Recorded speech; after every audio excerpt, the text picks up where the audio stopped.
Voici une photo prise il y a 117 ans par l'ancien diplomate français Auguste François. Dans la photo, il y a un groupe de personnes chargées de marchandises marchant le long d'une falaise. Quelle est donc cette route? Et qui sont ces personnes qui l'empruntent?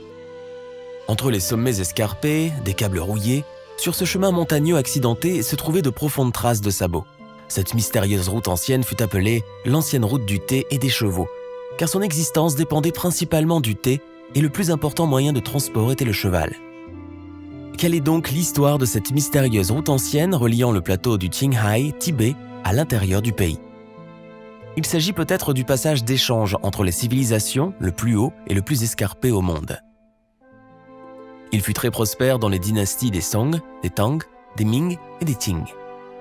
Grâce à cette longue route ancienne, une quantité innombrable de feuilles de thé fut transportée depuis l'intérieur du pays jusqu'au plateau du Qinghai, Tibet, en Inde, en Asie occidentale et en Afrique de l'Est.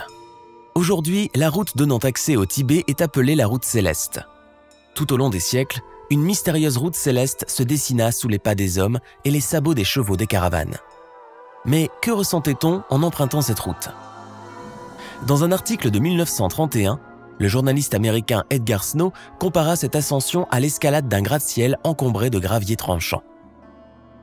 Génération après génération, année après année, les caravanes firent vivre une route commerciale pendant 1000 ans.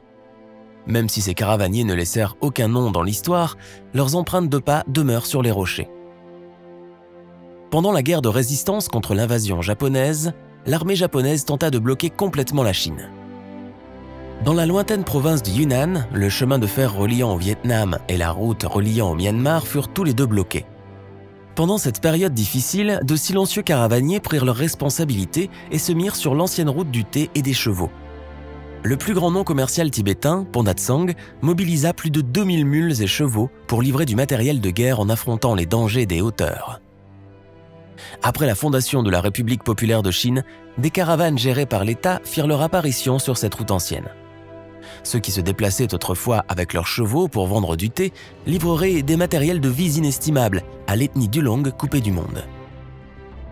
Au fur et à mesure, les routes goudronnées ont remplacé les vieux chemins. En 1999, la construction de la route de la rivière Dulong a été achevée et les caravanes gérées par l'État ont été dissoutes. Sur l'ancienne route du thé et des chevaux, les cloches des caravanes s'éloignent désormais. Mais la légende qu'elles ont créée et la ténacité qu'elles représentaient méritent toujours notre admiration.